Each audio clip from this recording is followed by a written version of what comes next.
Hello, everybody. Welcome to Webinar Wednesday. I'm Dr. Pebbles Turbyville, and I'm CEO of Horses and Humans Research Foundation, and we're glad you're here to join us. And I'm going to turn it over to Kathleen Cho, our board member and education co-chair, and she's going to introduce our speakers for tonight. I'm so glad you all are here. I'm Kathleen Cho. I apologize that I can't turn on my video. I'm in a place with really poor Wi-Fi, so you can either see me or hear me. So we went with hearing me over seeing me. You're not missing anything. To introduce Reccia Hubbard and Reccia Jobe to you. You're really in for a treat. I'm so glad that you've made it to this webinar either live or are watching the recording later. I had the privilege of getting to meet these ladies when I got into the field of equine assisted psychotherapy and have learned so much from each of them. I got to work personally with Reccia in the early stages of my career and learned so much from her. She's incredibly intuitive and gifted. People always thought she was also a therapist, which she could and should be, even though she was largely in the role of horse professional with me, but it never felt like that. I felt like we could just flow, we could tag team, and she was just amazing in the ways that she showed up, really in tune with not just the horse's body language, but the clients as well. So such a treat to learn from you, Reccia, then and now. And Reccia, also, we met at the organization where we were both working, and then also through Natural Lifemanship. Both Reccia and Reccia are trainers for Natural Lifemanship organization, blog contributors. They're authors, they're published, they have books and articles out in the field as well. I really encourage you to look them up and see all the wonderful things that they're doing in the field. Reccia specializes in working with children, but I believe, Reccia, you also work with adults as well, but so much training, both of you, in trauma, really trauma informed. That's a buzzword, but they mean it. They know trauma, they know how to treat trauma, and I'm always confident sending a referral their way. So really excited to learn from both of you tonight. If you have questions, please put them in the chat. They are going to leave time for questions at the end, but may also dip into the chat box to see if there's a question that's relevant to what they're talking about in the moment. I can't wait to hear from both of you and just want to turn the floor over to you. Oh, thank you so much, Kathleen. That is incredibly high praise, and it's very meaningful coming from you. So thank you so much for that introduction. I'm Reccia, and this is Reccia. Just so you know, our names look alike and kind of sound kind of alike. And then we've also been told that we kind of look alike, so it can get kind of confusing. Sometimes clients think that we're sisters. Yeah. Until recently, and they said that she's my mom. So just kidding. It has happened. Yeah. Yeah. So I'm Reccia Jobe, and I'm one of the co-founders of Pecan Creek Ranch, where we do equine assisted psychotherapy and learning. My primary role in that is an equine professional. So my focus is on understanding equine behavior and how it interacts with the trauma that we're working with in people. And I do coaching and equine assisted psychotherapy sessions and consultation for professionals. Yeah, so that's the basics of what we do here. We're going to do a quick introduction because we have a lot to get through tonight. And I'm just Reccia Hubbard. I've been a therapist for 30 years. I'm also a lifelong horsewoman. So I also provide equine, I'm an equine professional also in sessions for people who need that. All right, so thank y'all for being here. We're going to just jump right into this. And let me share my screen with you. And we're going to talk about, can y'all see that okay? Kathleen, somebody let me know. Yeah, it's good. Thank you, Pebbles. Hold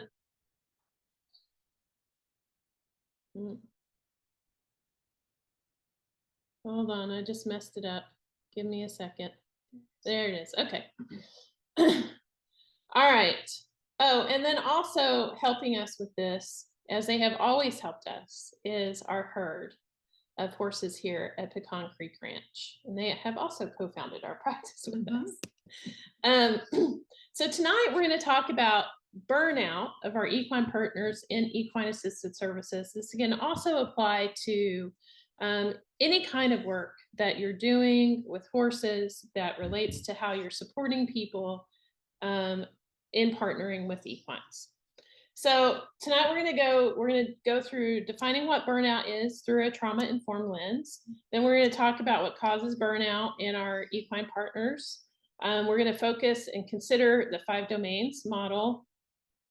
There's another presentation that was done before, another webinar Wednesday that was done before this that you can reference if you want to learn more about that. We're going to go through an equine burnout case story or case study where we learn how to apply all of this stuff kind of in a real case.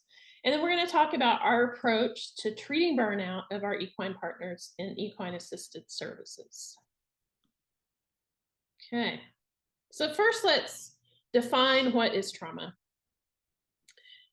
And the reason we want to define trauma is because we're talking about this from a trauma-informed lens, and it will help us understand what burnout really is, especially as it relates to our equine partners. So we pulled some definitions for you, and this one from Dr. Bruce Perry is talking mostly about people. But you'll notice it's focused on the experiences or pattern of experiences that impair the functioning of the stress response system, or in some of the terms we'll use our nervous system, right? That make it more reactive or sensitive.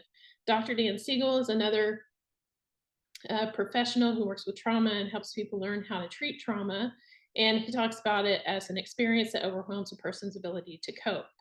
When we combine this, these are human-centered definitions, focused definitions. However, when we combine it with what we have learned from Jock Panksepp and affective neuroscience, which is basically the way horses experience emotion and how that how their emotions interact with their environment and their social relationships and all sorts of stuff, how it affects them emotionally, and the work from Dr. Stephen Porges and others about polyvagal theory and understanding the autonomic nervous system in mammals and how we respond to threat, how we navigate threat, how we perceive safety, all of that, we can come up with a species-inclusive definition of burnout in equines, which is the impairment of an equine's stress response system caused by acute or chronic experiences that overwhelm their ability to cope. And when we're looking at burnout in equines, some of what we can be seeing is symptoms of the equine equivalent of post-traumatic stress. So some of the symptoms that we'll see in humans who have PTSD may be similar to some of the symptoms that horses also display when they are burnt out, when their nervous systems are overwhelmed. So what causes burnout for our equine partners? There's a lot of different things that can cause burnout, but we've kind of divided them into 3 categories that we want to discuss tonight. And one is deficiencies in the 5 domains. So experiences that they're having with their environment, with their health, with their nutrition, and with the relationships in their lives, human and animal. And then something we're going to talk about, which is stressor/trigger stacking. We're going to call it stressor stacking, even though it's harder for me to say than trigger stacking, because for various reasons, we like stressor stacking better. It's just a personal preference. And then we're also going to talk about a lack of meaningful support. So when we combine all of these together, it creates a scenario where equines will burn out. Okay, so we're going to define stressor stacking and what meaningful support is. And then we're going to go over, when we go through our case story, then we will focus more on the 5 domains, okay? So stressor stacking is what this looks like. Some of you may be able to relate to this. Put yourself in here and think about all of the stressors that you endure throughout the day, from the moment you wake up to the moment you go to bed, or maybe even after you go to bed, especially if you have a lack of sleep. That is a stressor. So all of these can stack throughout the day. So ideally, what would happen is that we have a stressor, and then we are able to manage it through to completion for our nervous system to help us feel safe. And then we experience relief from that stressor. And then we can take on the next stressor. But probably all of us here know that is just not how life tends to work. What happens is that we'll get one stressor. We don't get to get relief or calm or whatever kind of completion in our nervous system about that stressor before another one comes in and stacks on top of it. And so we get all of these adding up with no relief. And that can overwhelm our nervous system and our ability to cope with even very small challenges, right?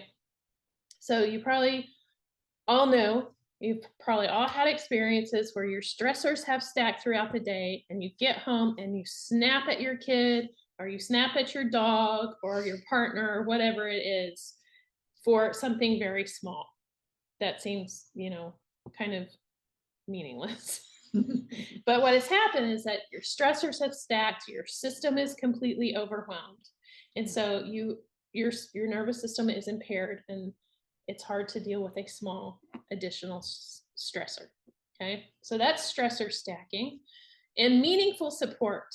When it comes to equine care, what's meaningful for support to them is going to be based on the individual, based on what their needs and experiences are. And it's going to involve supportive friendships, both human and animal. And it's going to be doing things more on their time and less on human time, because equine time can be a lot different than human time. And it's these supportive human relationships that are focused on understanding their needs and being able to support them in ways that are meaningful to a horse. It doesn't mean these same ways would be meaningful to a human, but that they're meaningful to a horse, period, and then to this horse more specifically. All right, so we're going to do a case study, and I'm going to stop sharing for now because Rebecca is going to read this story about this horse, Petey. Oh, Petey.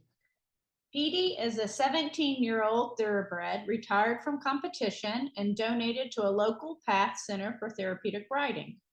Petey has been at the center for 3 months. Petey works 5 days a week as a therapeutic riding horse. In the morning, a volunteer retrieves him from his paddock and brings him to his 10x10 stall. He is fed a grain and supplement ration that has been determined by a vet according to his specific needs. He gets a couple of flakes of hay and the hay net in the stall, and he gets fresh, clean water.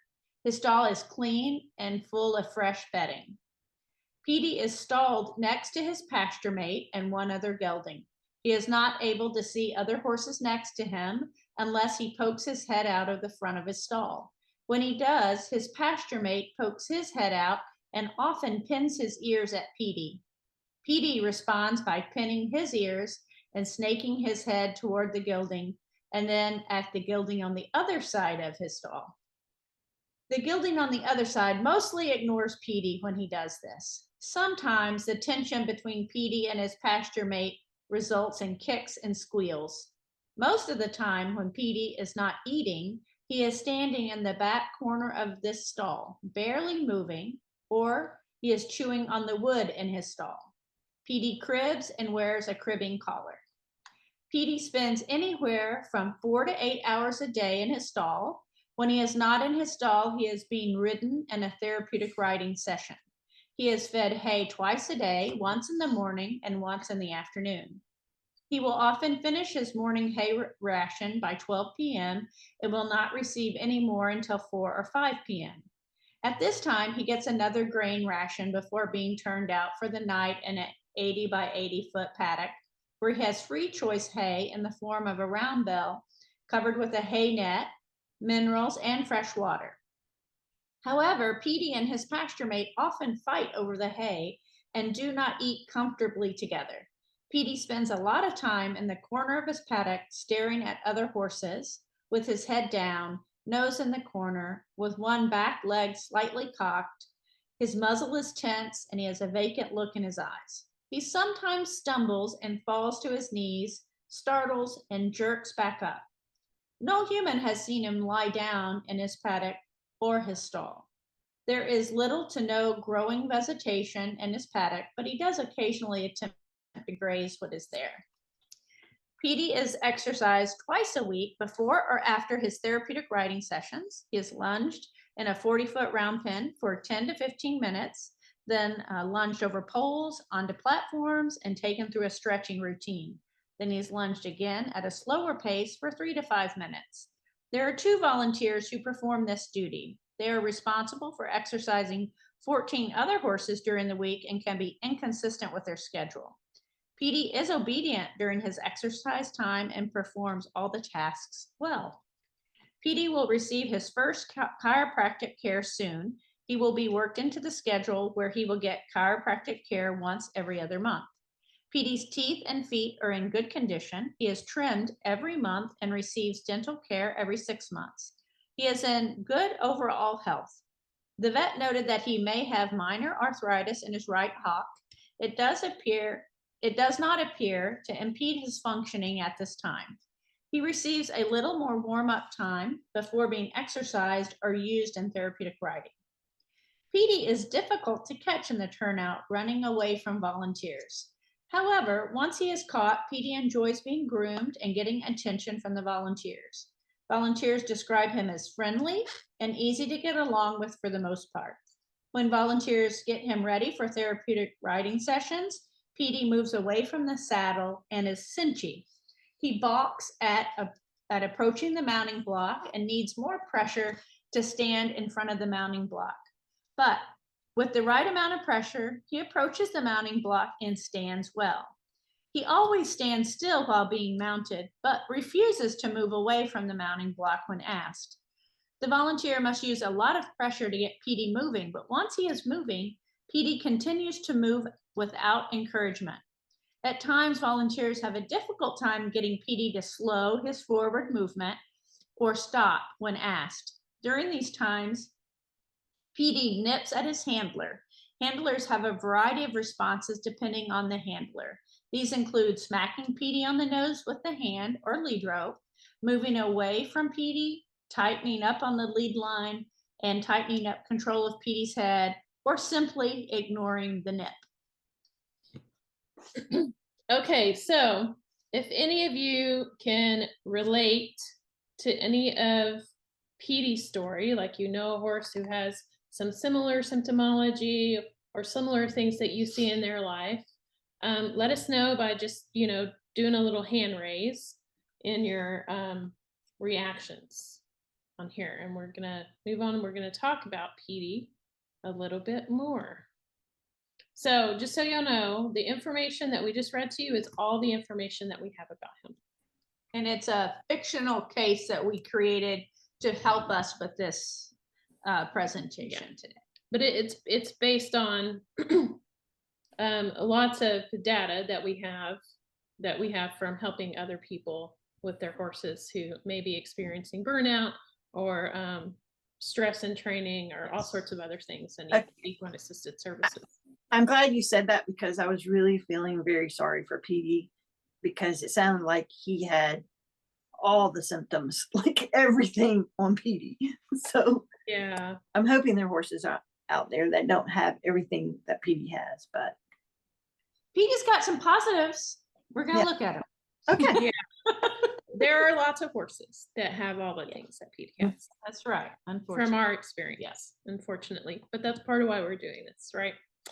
So we're going to look through the lens of the 5 domains. So we're going to look and we're going to go through what are the positive experiences and what are the negative experiences. And just for reference so that y'all know, I am looking at what I compared this to is, I'm trying to pull it up.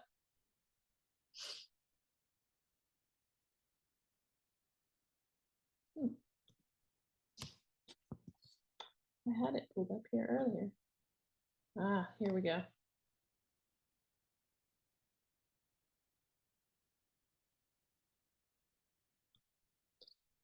So this is from the 5 domains model. It's adapted. This is not cooperating with me. Sorry, y'all. It's adapted from the 2020 5 domains model, including human-animal interactions and assessment of animal welfare. And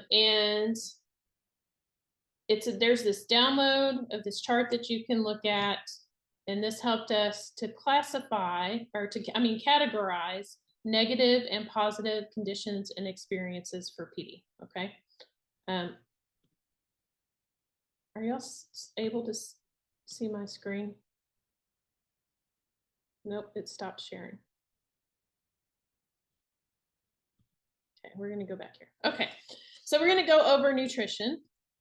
So when we read PD's story, we can see some positives about nutrition. He gets consistent feeding daily. He has that checked. A vet has recommended his feeding schedule. He gets free choice forage in turnout, and he has 24/7 access to clean water. Negatives is that he goes 2 or more hours a day without, he often goes 2 or more hours a day without forage. He runs out of hay in his stall. And the access, the free choice access that he does have to hay, even in turnout, is restricted because of the contentious relationship with his pasture buddy. So that he can go a long time without eating, without foraging. Okay. So for his environment, positives, his environment is clean, it's well taken care of, and he does have 8 or more hours of turnout a day. Negative, let's see, this thing's in the way. Here we go. He spends many hours a day in a stall or in sessions, which means he spends a lot of time in confinement. There are physical limits on rest and sleep. So like his confinement can limit his ability to rest and sleep, because sometimes when horses cannot see each other or can't see another horse, they don't feel safe to lie down and go to sleep. Right. And in Petey's case, his pasture mate is one he has a contentious relationship with, so he doesn't feel safe. It appears that this, with the information we have, that he's not feeling safe enough that he'll lie down and sleep. Yeah. So, and there's also a monotony of environment. He goes from stall to this 80 by 80 turnout, same thing every day. So there's not lots of new opportunities for him to seek or forage or move around in big spaces and do all of the things that horses need to do. So now let's look at his health. Some positives about his health is that he's in generally good health. He's in good physical condition. He gets regular hoof, dental, vet, and other supportive care by the chiropractor. Negatives is that he potentially has arthritis in his hock, and he shows signs of discomfort and pain in work and outside of work. And this is shown by his behavior. So we don't know this for sure. I just want to point this out. We don't know this for sure that he's in discomfort or pain. The case study itself does not say that he is in pain. But when we look at some of his behaviors, they suggest he might be. So we don't want to overlook it. So we're going to go ahead and include it here as part of his health assessment. And then, of course, cribbing. Oh, went the wrong way. All right. Nope. I did go the right way. Went the right way, yeah. Now we're on behavioral interactions. So PD's behavioral interactions with his environment, some of the positive is that he does have some freedom of movement and turnout. He's not just in a stall all the time. So he does have some turnout. He's able to see the sky, to see other horses during those times of day, lots of other stuff, right? Negatives are, there are signs of aggression, depression, withdrawal, because in this invariant environment. So there's not a lot of variation in his environment. So his relation to that is impacted. His behavior is impacted because of it. Cribbing is also one of these behavioral. Behavior to the environment, negatives. His choices are restricted. Doesn't have a lot of choice about what he can forage.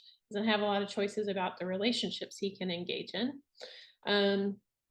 or about the things he wants to do, things he gets to do in his life. His environment is constrained. His activity is constrained by his environment. So he doesn't have a lot of space to move around. And his foraging drive is impeded, partially because sometimes he doesn't have hay, partially because he doesn't have space to forage, and partially because of the relationship with his pasture mate. So his behavioral interactions with other animals, from the case study, it doesn't look like there's any positive ones. There's that horse that ignores him, but we wouldn't necessarily put that in a positive. He has constrained animal to animal activity. He can't interact. There's not many animals that he can interact with. He shows signs of feeling significant threat when around other animals.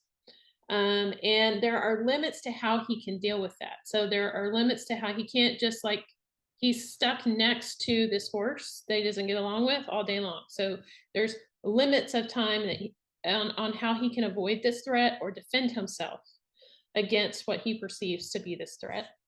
And there are limits on his sleep and rest because of this as well. Okay, so his behavioral interactions with humans. Positives, he doesn't show any negative behavior during grooming.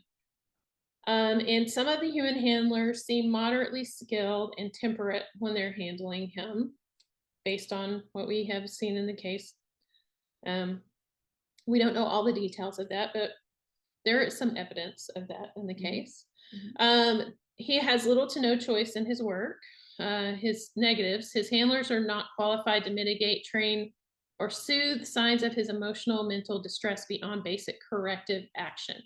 So it seems like they're just correcting behavior, that all they know is how to correct behavior instead of helping PD with whatever is causing the behavior. Okay.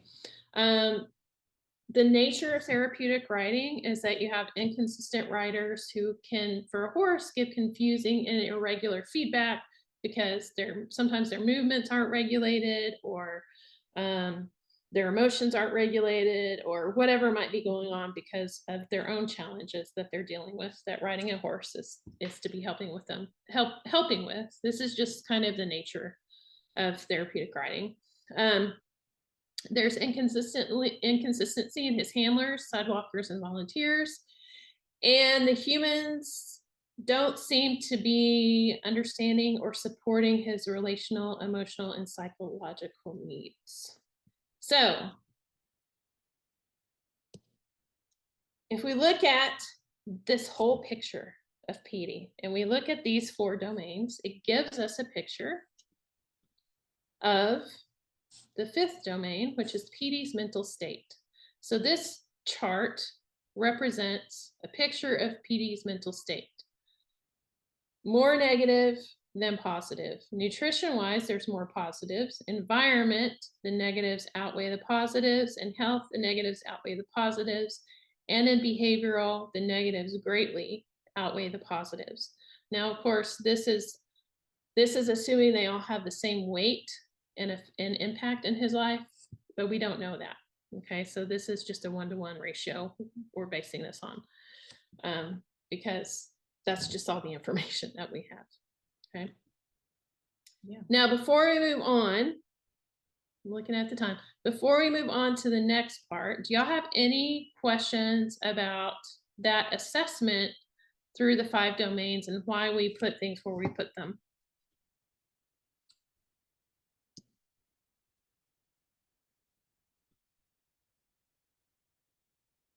No? Okay. Speak now or hold your peace for another 5 minutes. Okay. All right, then we're gonna move on. Okay.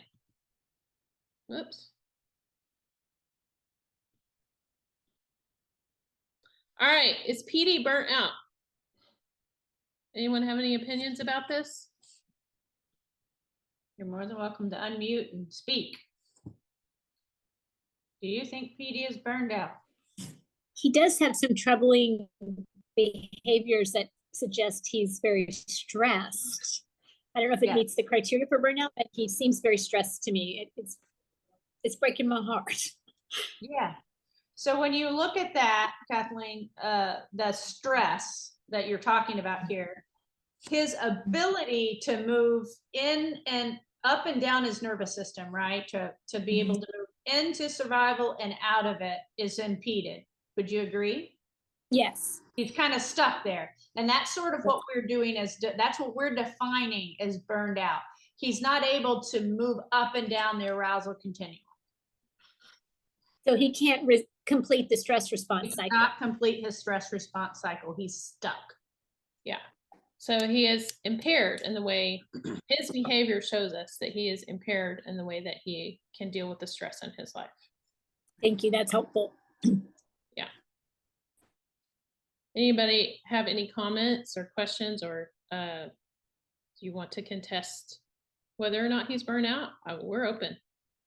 We want to hear what you think. This is how we all learn together. Well, I have to admit that my little horse, Phantom, has gone through this. Although everything was good in those 5 phases, because I have a really good riding instructor that I've been taking lessons with, and she's gone through all those things with me with him. He seems to be lacking that personal connection with me. And that in itself has been really sad for him. Yeah. He is, I mean, he started biting, going around to bite. I had to stop using him because I was listening. He was biting when I was girthing up the bareback pad. And so we explored everything, had him scoped, treated him for ulcer. I mean, it was the tiniest bit of undulation in his stomach lining. But we treated him anyway, all of that. And nothing helped until I started working with this riding instructor who helped me spend time with him.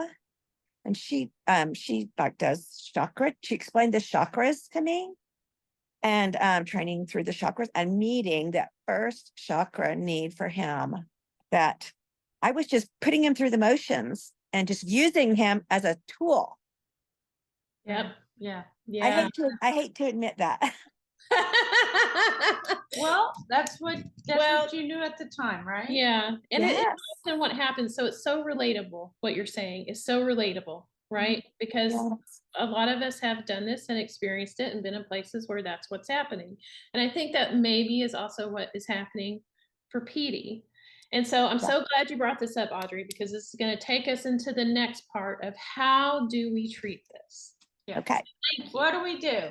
Yes. So PD's behavior is communicating to us what the problems are. And oftentimes when we see this behavior, what are we thinking? Well, we need to get him to stop nipping. We need to get him to move out when I ask him. We basically are saying, we just want you to just shut down and comply. Yeah. But his behavior is saying to us, what is the problem? And if we can really listen to him, then we can learn what we need to do to help him. Yeah, there's a need underneath the behavior that we need to meet.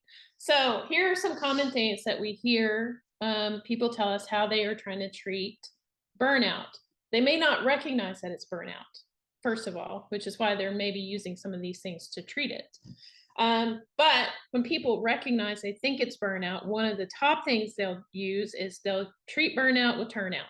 Okay, so they'll just send them out, go be a horse, go do horse stuff with horses, more of that to treat burnout.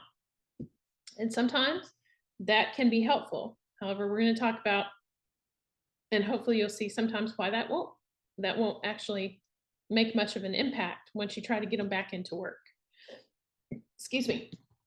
They'll be fine in turnout, but when you bring them back in, all the same things are going to be a problem, right?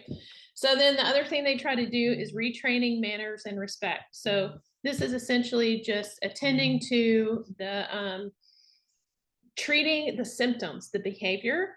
So they try to manage the behavior instead of treating what is causing the behavior. Right. So we're going to talk about that some more.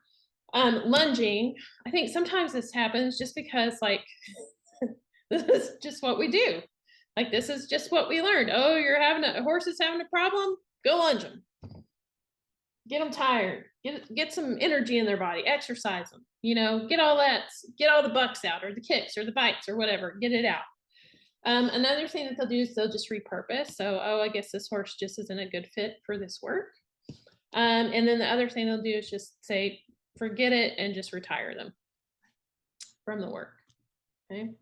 So what can we do instead? So we're going to talk about the approach that we use here at Pecan Creek Ranch for treating equine burnout and for preventing it. Most of what we're doing here is trying to prevent it. We don't anymore have to treat burnout. No. We haven't had a burnout case Long time. in a very long time. So, like, I guess 7 years now. Yeah, right. at least. So we're going to be looking at what's going on for the horse and in the horse's life through a trauma-informed lens, which means we're going to be paying attention to the daily stressor stacking and paying attention to if the horse, so let's say with Petey, is there a time where he's ever able to deal with the stress in the way a horse needs to deal with stress? So sometimes what we do is we want the horses to deal with stress the way that we think they should deal with stress, which is to just be calm. But horses have lots of other ways they deal with stress. They run away from it, they fight it, or they befriend it, and then they shake off the energy from it, right? But when those choices are not given, those stressors continue to stack. And when stressors continue to stack over time, so PD stressors are stacking every day. All of those things, all those negative things are stacking every single day, and he's not getting real relief. He's not even getting sleep, not even getting good sleep. So he's not getting relief from the stress. They're not only stacking during the day, they're stacking up over the week, over the months, and over the years. And when stressors stack like that, and you don't have a real way to deal with them or to release them or run from them or fight them, what happens is that the state you're in to be able to handle all that stress just becomes a trait. It becomes your way of being and who you are. So that's what we're seeing here in Petey. He's also, it seems like he's not getting some emotional and psychological support he could be getting.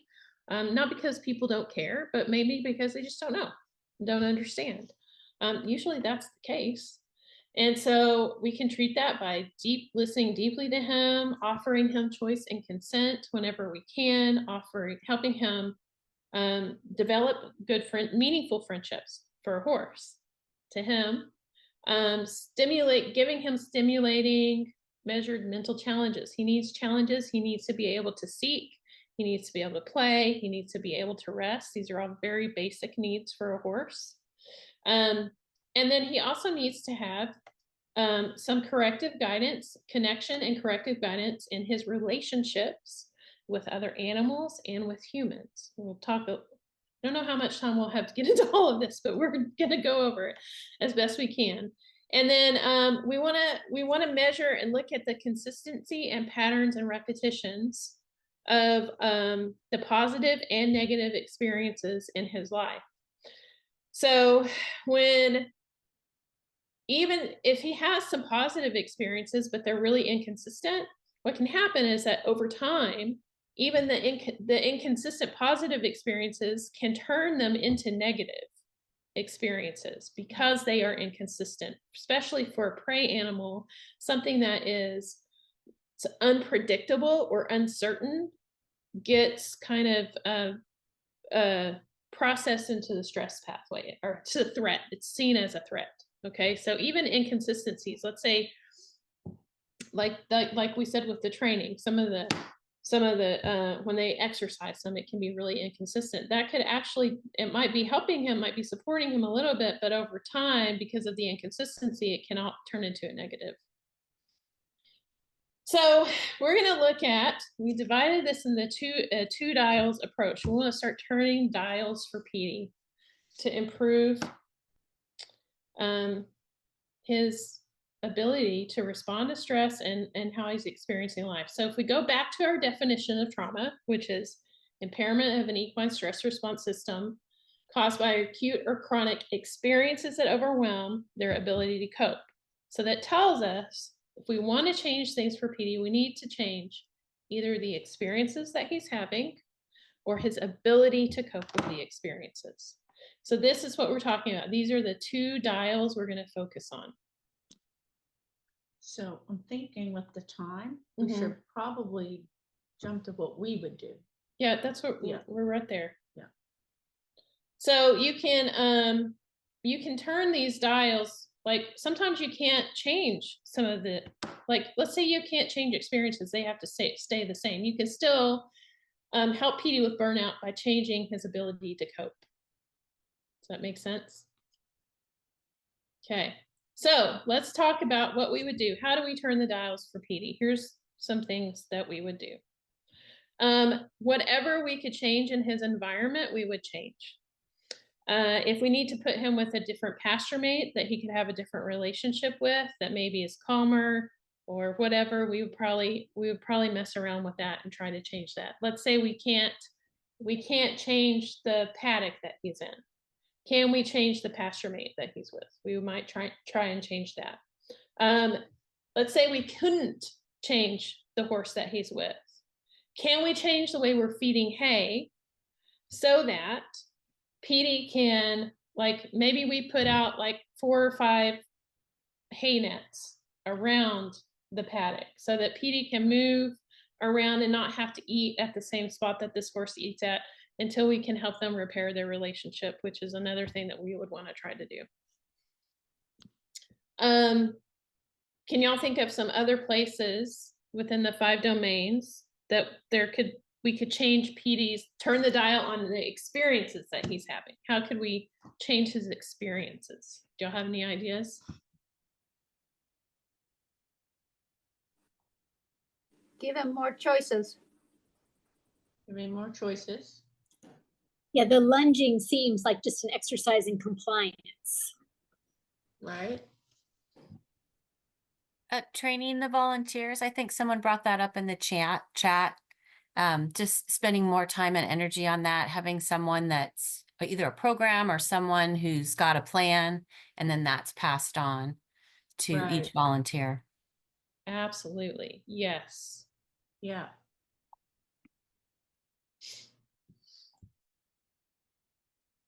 Yep, absolutely. Training. Yep. In my case, I started recognizing my horse's need for my attention. And so I started listening to him more and spent more time with him, because, you know, this is my horse that I got when he was 4 and he's like 17 now. And I brought in, first I got my husband a horse, and then I brought in 2 more horses. So I have a 4-horse herd now, and he was not happy about having to share the space with 3 other horses. So yeah, I tried. Yeah. So you had to help. It sounds like you had to help him. Yeah. With relationships. Yes. Yes. And we're definitely going to talk about that. Jill, do you have a question? Just that I'm here in Australia, so thank you for having it at a time where here down the Southern Hemisphere we can look at it. I'm currently the centre manager at Arundel Park Riding for Disabled, and we have a herd of 22 horses, and we have about 59 volunteers, and we run about 100 kids or adults through a program. And when I started at the beginning of the year, it was chaotic. So the head coach and I have done the University of New England five domains course, and that was very uncomfortable to do, which was great. What we have found is using equitation science for our volunteers, so every horse has the same consistency. They know what to expect when they're being brought up. They have their routine, and also still got to work on the feeding. Really thinking about how our volunteers do the simple things like leading a horse, not flowing our hands up. I don't care if they're really good horse people. We need to have one consistent way of approaching. Don't flap your stick and flag at your own horses, but here we'll use a different approach that everyone could see. And I can tell you, our horses in 6 months have improved with that very simple thing. Got a long way to go, but it really has improved. And I'm really glad that I found this webinar. So thank you very much. Yeah, thank you for sharing that. That's really important, is increasing the consistency. So that tells me that we're kind of turning the dial on the overwhelming experiences. Very important. There's another dial that we can turn then in kind of the situation you're describing, so that when people are inconsistent, it's not as stressful. That is a much longer conversation to talk about, and how we interact with our animals, and how we train them, and how we help them to have secure relationships in their herd with each other and with the humans, where there's more room for some imperfections and for things to not be exactly accurate all of the time, which also helps them regulate the load. So stressor and trigger stacking is something we really want to pay attention to. And are we allowing, one of the ways we can regulate the load is that we can allow more time in between stressors. So one of the things we do here is that we really monitor how many sessions our horses have and how well they're doing with that load. Also, what kinds of clients they're seeing. Some of our horses do better. They can have a lot more of a certain kind of client and maybe could only deal with less of a different kind of client, right? And so we want to pay attention to that. And do they have enough time in between sessions, enough opportunity and choice and freedom to go do what they need to do with that stress? Can they go run out in the field? Yes. Can they go play with their mate? Can they go, roll on the ground? Can they do any of that stuff that horses need to do, that sometimes as humans probably need to do in some form as well, but we don't, because we're moving from one thing to another Right. Well, and I think another thing that we do here that's a little different is that our horses have the ability to come and support each other in sessions. Yes. And so I think that is something that really does help them. So they not only have their humans who are present and they're helping them, but they can have their whole herd if it's needed. And sometimes that's what we'll find when there's a really difficult session happening, that the whole herd will come and surround us as we're working and lending their regulated nervous systems to the whole thing, right? So with PD on the stressor stacking, one of the things I think is so important is we have got to help PD feel safer so he's sleeping, because that is the start of all this stressor stacking. Just like with humans, if we're not sleeping, then we're not going to function very well. So we have got to figure out what we can do to help PD feel safe so that he actually can sleep. And that's going to help a lot with the stressor stacking. Yeah. And so how we're going to try to help him with that is we're probably going to we would start with our relationship with PD. So all of these behaviors that we're seeing, we're going to start to listen to him differently. And we're going to start to try to really understand what's going on. So I'll give you an example, is the cinchiness. What we would do is, if we have a horse that's showing some cinchiness, is that we're just going to take a lot of steps backwards, and we're going to reassess and reevaluate how this horse is interacting with the things in the process that lead up to us putting a pad or a saddle on and cinching them up. We're going to very slowly listen to how they respond to each step of the process.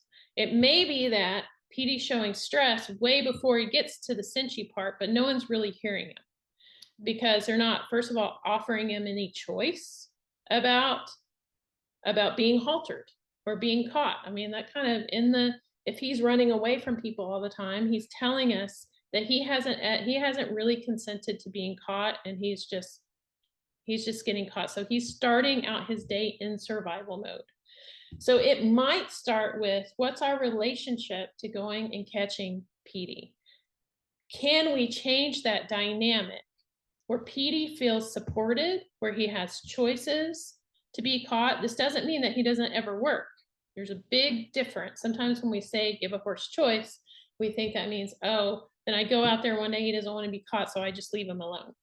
But no, it's about building a relationship with him where he feels supported in making the choice to put his head in the halter. He feels heard and seen and listened to. And this takes a lot of time. And it has to take horse time, not human time, which is tough to work in to a program. It's really tough to work into a program. But that's also part of why we want to turn that's the ability to cope. When I help him with my relationship and the way that he can relate in the world and be in the world and be heard and seen, this changes his ability to cope. So sometimes I maybe can't do that because I can't invest the time yet, but maybe I can turn the dial more on his experiences. And then if I can get that dialed in, then I can start working on ability to cope. Or maybe it's the other way around. Maybe I can start working on a different way of training and interacting with horses that allows them to feel support from me and from the other animals, so that I don't have to worry. I don't always have to be manipulating experiences, but now my horse has an increased ability to cope and can handle more stressors. And I know that's a lot in a very short amount of time. Yes. And that's maybe a whole different training on how we do that with horses. Yes. I know for us, we learned this through natural lifemanship, and it's taken us years to learn it. So right. And to apply it and to really listen. What we've learned, I guess the bottom line for me is really attuning and listening to what this horse in front of me is telling me with their behavior, because the only way they can speak to us is with their behavior. Instead of seeing their behavior as a misbehavior or I'm being a bad horse, then if we can see it as there's something I need, there's something I'm worried about, there's something that's concerning me, then we can start to change the way we're relating to them. And what we have found is the more we really can listen, the more they speak to us, and the more clearly they get what they're speaking to us. Jill, you had a question? comment.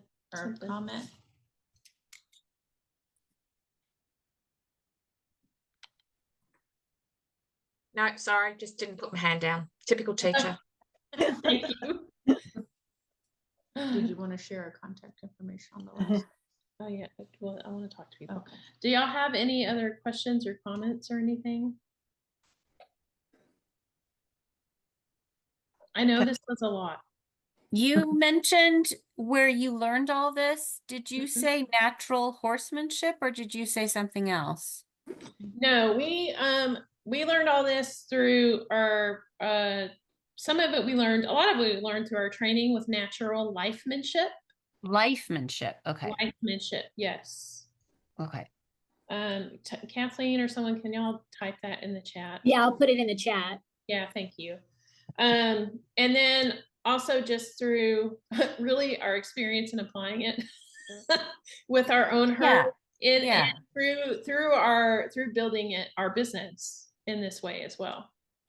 Yeah. And one other thing, you said you had other horses around at one point that helped support that.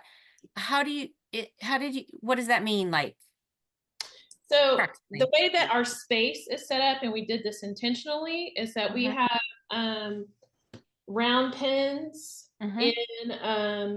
in our bigger fields and pastures. And so we don't have the horses separated all the time. They all live in one herd. So we've managed our herd so that they can all live together, so that they don't have to have like, oh, these two don't get along, so we keep them separate, and these two. Instead, what we did is that we worked with each individual horse, and we worked with them as a group to have good relationships with each other. Yeah. They didn't. We worked on some of these things within the 5 domains to help make sure that they could feel safe enough to be able to develop these healthy relationships with each other.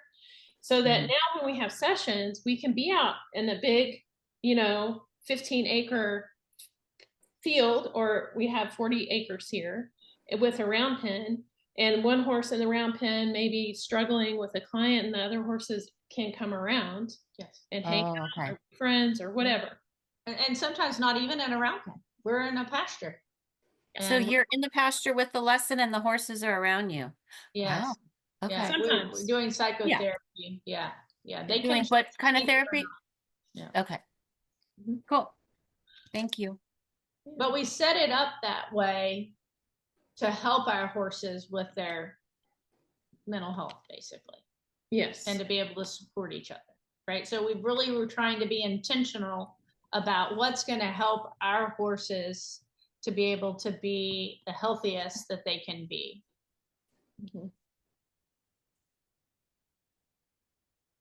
And I put your website in there wrong, so I'm glad that you put it in right. It's pecancreekeap.com, not Pecan Creek Ranch EAP.com. I apologize. Yeah. Thank you. Okay. Well, they do live in Texas, and those are ranches. There you go. It is a ranch. Yes. It is. Yeah. Technically, yes. It is. Don't have any other questions? I know that was like drinking from a fire hose. Well, I love the dual approach, though. You're reducing stressors, but you're also increasing capacity to cope, which is so much of what our work is about. And I love that you're applying that to the horses. I think we apply that to people somewhat, but not necessarily to our horses. So that was so helpful to think of it through that lens. Yeah, one of the things I was thinking about with a lot of people would say, well, we just need to make a more enriching environment for PD. We just need to put toys in his stall, and we just need to have things out in the turnout. Well, the problem with that is that PD's in survival, and so he can't be curious, and he's not going to play. And so we have got to address his safety first, his ability to feel safe in the world, so that he could utilize those things. Those are great things to do, but we have to be able to help him feel safe so he can be curious, and so he can play, and so he can engage in seeking behavior. Otherwise, he's just going to stand in the corner.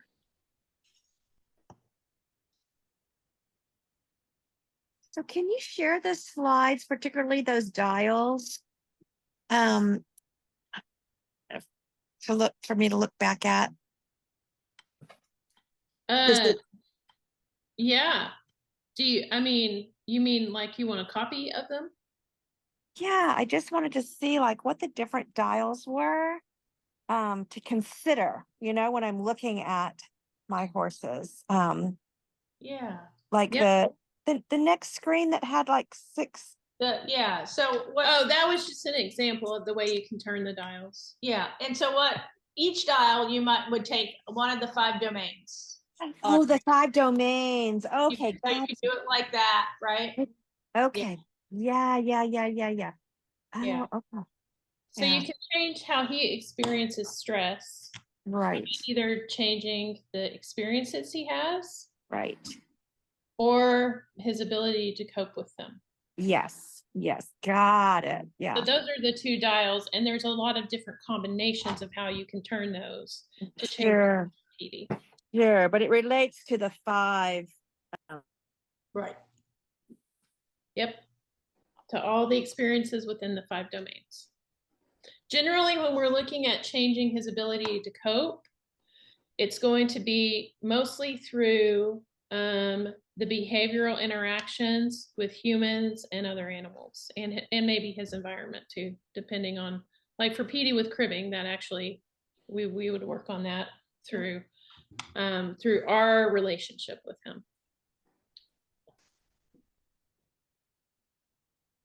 Well, if that's all the questions, we'll wrap it up. And spot on, since it's 8:02, 1 hour. But Yeah. I really appreciate this. And it was a lot of great information. I felt really sorry for Petey, but he got some help in the end. So everything was good. Yes. Yes. Well, thank you again. And I'm gonna stop the recording here. Thank you all so much. Thank you all.